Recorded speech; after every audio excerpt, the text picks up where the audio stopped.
Hi everyone, welcome back to train your brain now. This is Aishwarya और आज हम बात करने वाले हैं बिजनेस स्टडीज़ का प्लानिंग चैप्टर के अंदर टाइप्स ऑफ प्लान्स के बारे में। सो टाइप्स ऑफ प्लान्स का मैंने पहले भी एक वीडियो बनाया हुआ है। इन case you have not seen that, आप ज़रूर उसे देखिएगा और उसके बाद एक केस स्टडीज़ का वीडियो को भी ज़रूर फॉलो करिएगा। तो केस स्टडीज़ क्या होती हैं, कैसे सॉल्व किया जाता है, वो भी मैं आपको समझाऊंगी। साथ साथ टाइप्स ऑफ प्लान्स, ये बहुत से लोगों को लगता है कि बहुत ही मुश्किल टॉपिक है और एक दो बार ये बोझ से हट भी चुका है, तो पीपल फील कि शायद ये बहुत टफ है इसलिए हटा दिया गया है, but it's nothing like that.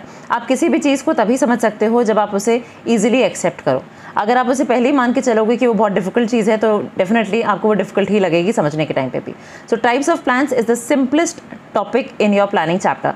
आप ये मान के चलिए, टाइप्स ऑफ प्लान्स का वीडियो देख लीजिए और उसके बाद एक केस स्टडी का वीडियो ज़रूर फॉलो करेगा।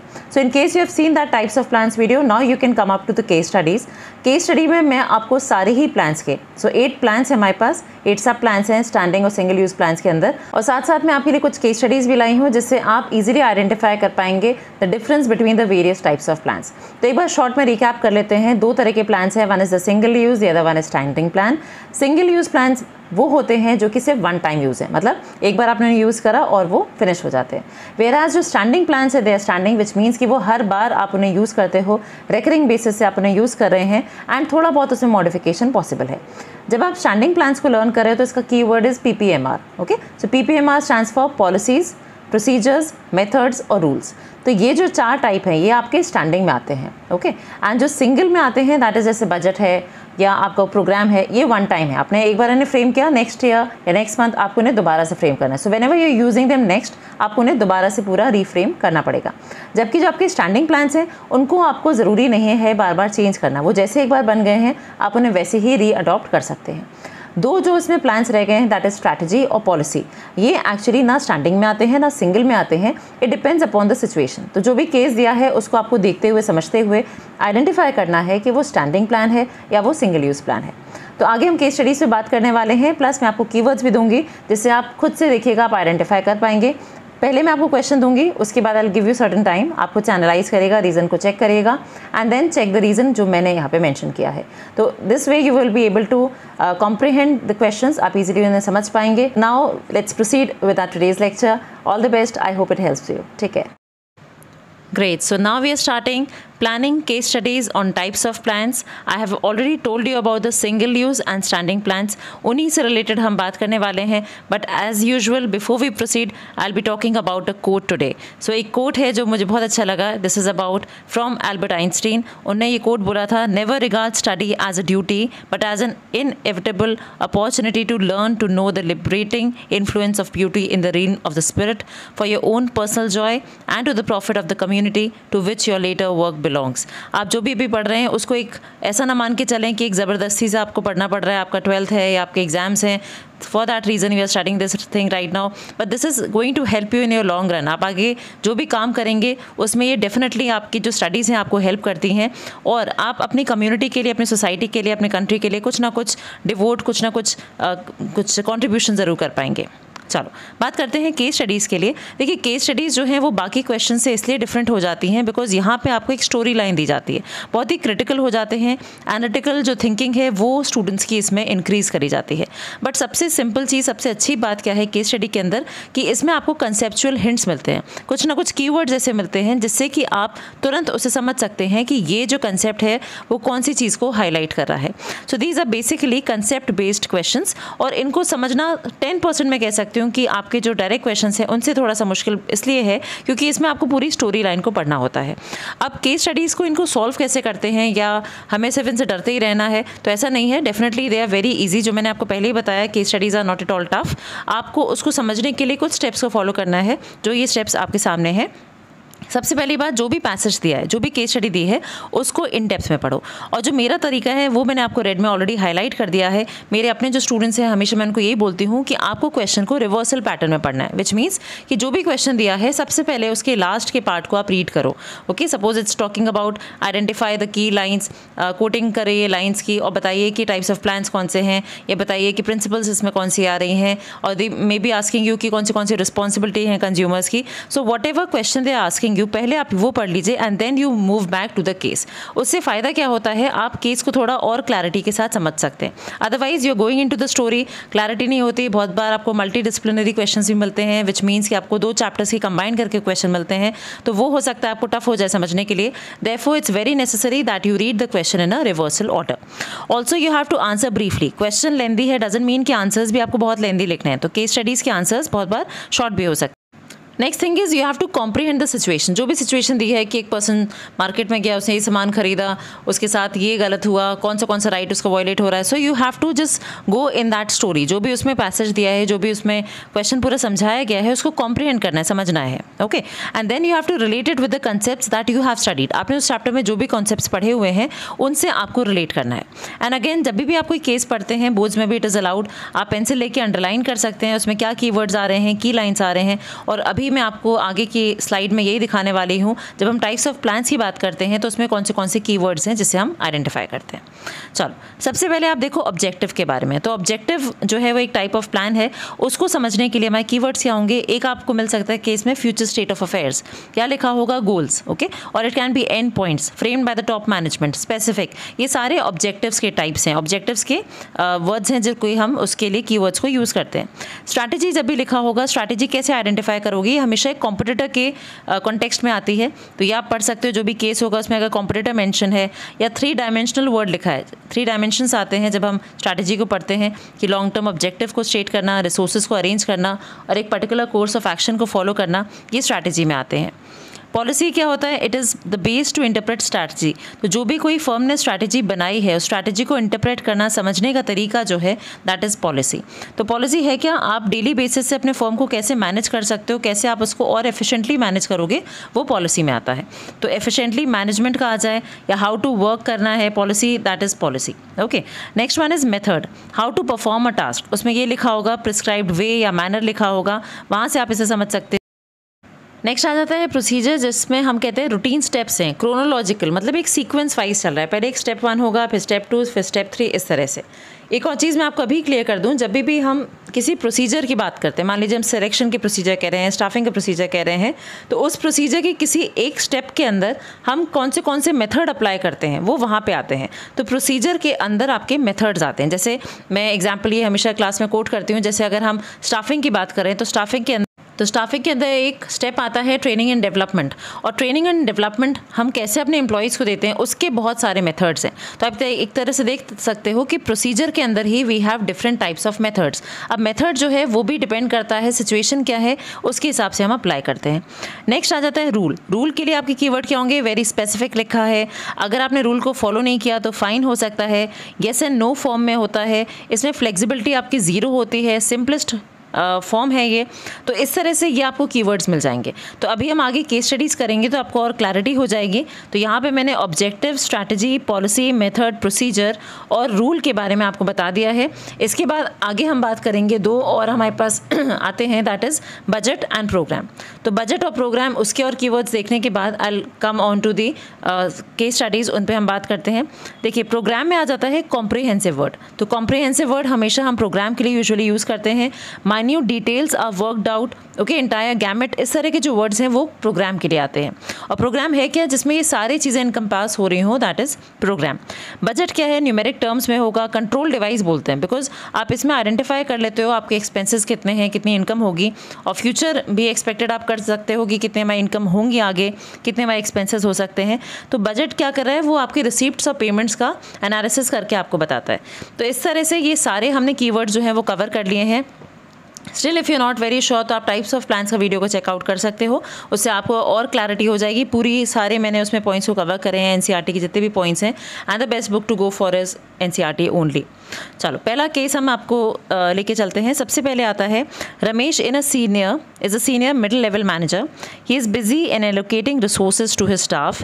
He has also finalized the objectives and decided the course of action to be followed. He is expecting energy in his staff for the whole season, but he will have to be very cautious. तो ये छोटा सा मैं आपके लिए case लेके आई हूँ, आपको बताना है टाइप ऑफ प्लान। ओके, एक और है साथ में, Suresh is giving a speech to his workers for his factory, अपने फैक्ट्री में लोगों को स्पीच दे रहे हैं वो, he is the owner of a toy manufacturing factory and has 123 workers. He tells them that this year's target of production is 7.5 lakh toys. अब जैसे ये दो केसेस हैं, मान लीजिए यही आपके बोर्ड में भी आ जाते हैं, तो आपको मैंने जैसे बताया सबसे पहले लास्ट लाइन देखनी है. अब यहाँ पे ऑलरेडी हमें पता ही है टाइप ऑफ प्लान का क्वेश्चन है, तो आपको इस क्वेश्चन को कैसे सॉल्व करना है that I will tell you in a minute. But मैं चाहती हूँ पहले आप इसे खुद से सॉल्व करिए, अपने रीजंस निकाल के रखिए, आप इसके लिए क्या रीज़न रखते हैं. I am giving you 30 seconds.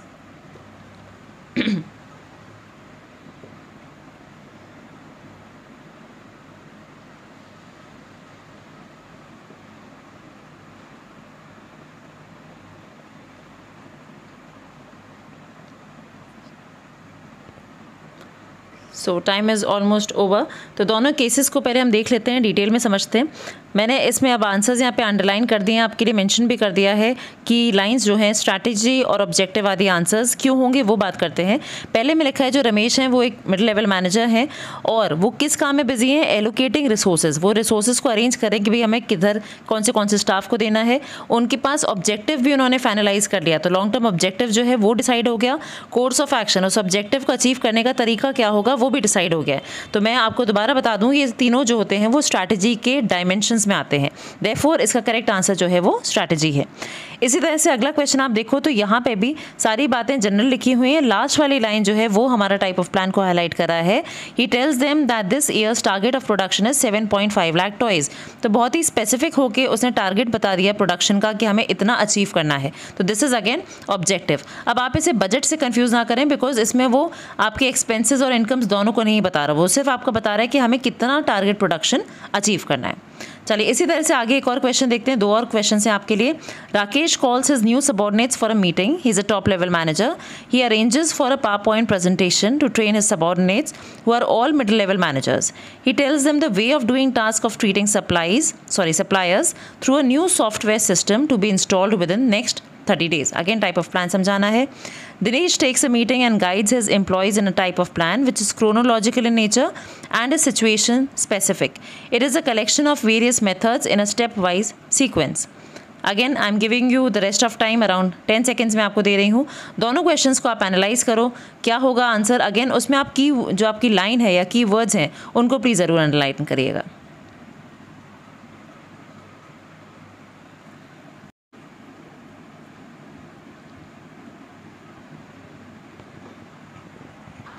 तो चलिए इस क्वेश्चन को भी अब देख लेते हैं. यहाँ पे दोबारा से पहले मैं क्वेश्चन समझा दूँ कि जो राकेश है उन्होंने अपने सबॉर्डिनेट्स को बुलाया है, टॉप लेवल मैनेजर हैं, और ये एक PowerPoint प्रेजेंटेशन दिखा रहे हैं. क्यों दिखा रहे हैं? Because he want to train his subordinates जो कि मिडिल लेवल मैनेजर्स हैं. He himself is a top level manager. Middle level लोगों को ये ट्रेन करना चाहते हैं. और कैसे ट्रेन कर रहे हैं, ये उन्हें new way. Okay, he tells them the way of doing task of treating suppliers. किस तरह से आप अपने सप्लायर्स को ट्रीट करोगे उसको समझाने के लिए he has brought a new software system जो कि इंस्टॉल हो जाएगा फर्म के अंदर. ओके, तो एक डूइंग टास्क, किस तरह से एक काम को करना है, वे ऑफ डूइंग टास्क, ये आपका यहाँ पे कीवर्ड है. और ये जो कीवर्ड है that is used for method. Fine.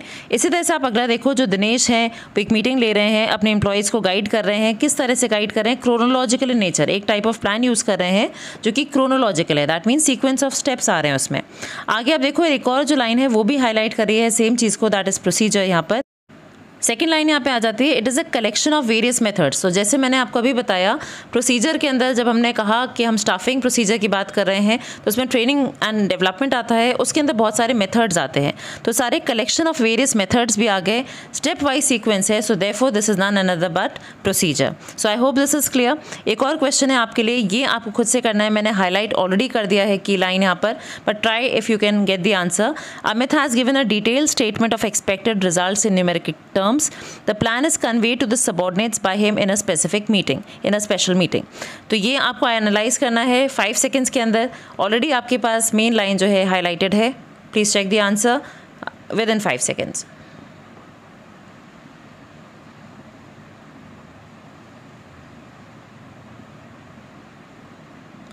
So I hope you got that correct. This is budget. Okay, budget क्यों है? बिकॉज डिटेल स्टेटमेंट है. बजट जैसे मैंने आपको बताया था, ये पूरा एक स्टेटमेंट है, जैसे हम अकाउंट्स में यूज़ करते हैं स्टेटमेंट्स को, उसी तरह से बनाया जाता है, जिसमें आपके एक्सपेक्टेड रिजल्ट्स हैं न्यूमेरिक टर्म्स में. न्यूमेरिक टर्म्स में भी आ रहा है, तो ये आपका बजट है. अगेन ये ऑब्जेक्टिव नहीं है क्योंकि ये डिटेल्ड स्टेटमेंट है.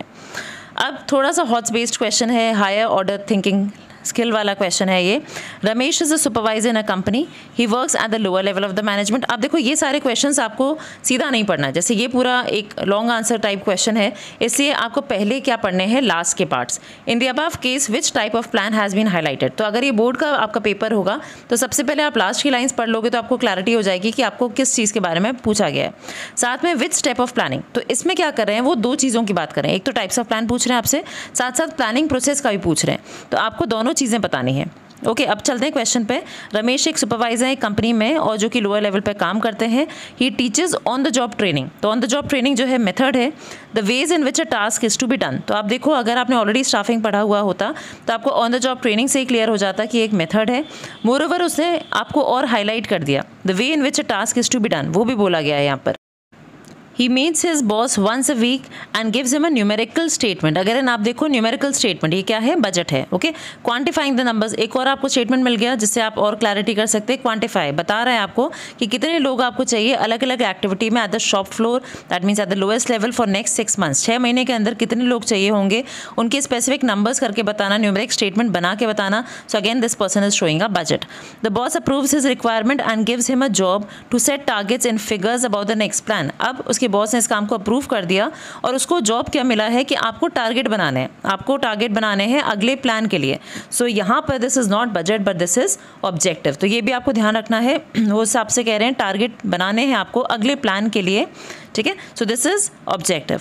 So you have to highlight the type of plan as well as the step of planning. अब स्टेप ऑफ प्लानिंग कौन सा होगा वो आप ज़रूर मुझे बताइए, विद इन 2-3 सेकेंड्स में आपको देती हूँ। And yes we have the answer here. So we have method, दो आपसे जो पूछे गए थे मेथड और बजट यहाँ पे है। बजट कैसे है, न्यूमेरिकल स्टेटमेंट वाली लाइन है, और मेथड के लिए जो मैंने आपको बताया ऑन द जॉब ट्रेनिंग है, साथ साथ उसने ये भी बताया way in which a task has to be performed. अब यहाँ पर जो है सेटिंग ऑब्जेक्टिव्स, उसने आपसे स्टेप पूछा था प्लानिंग प्रोसेस का, and I hope you all remember कि जो पहला स्टेप है प्लानिंग प्रोसेस का वो सेटिंग ऑब्जेक्टिव्स ही है। तो दिस पर्सन जो उनके बॉस हैं उन्होंने एक टारगेट दिया उनको कि आपको नेक्स्ट प्लान बनाना है, so that is setting objectives. आपसे कह रहे हैं कि अगले साल के लिए आप अभी से ऑब्जेक्टिव्स बनाओ, अभी से टारगेट्स बनाओ जो कि फिगर्स में हो। सो नेचुरली जो भी हमारे ऑब्जेक्टिव्स होते हैं उन्हें हमने बात करी हुई है कि वो क्वांटिटेटिव टर्म में होंगे, तो हमारे लिए और क्लैरिटी होगा उसको समझने के लिए। सो सेटिंग ऑब्जेक्टिव्स जो हो गए वो हमारा फर्स्ट स्टेप जो है प्लानिंग प्रोसेस का, वही यहाँ पे हाईलाइट किया जा रहा है। तो इस तरह से क्वेश्चंस आते हैं टाइप्स ऑफ प्लान्स में। इसके अलावा any question if you have any problem तो आप ज़रूर टाइप्स ऑफ प्लान्स वाले इसी वीडियो में, केस स्टडी वाले में आप कमेंट बॉक्स में मेंशन कर सकते हो। I will try to give you the correct answers. Any other problem if you have you can please mention me with respect to this topic. So thank you so much for watching the video, and अगला lecture होगा that I'll be covering about the principles जो है principles of management के अंदर, उसमें बहुत सारी case studies possible हैं. So I'll try to make a video for the same tomorrow. So thank you so much for watching. All the best. Take care. Bye bye.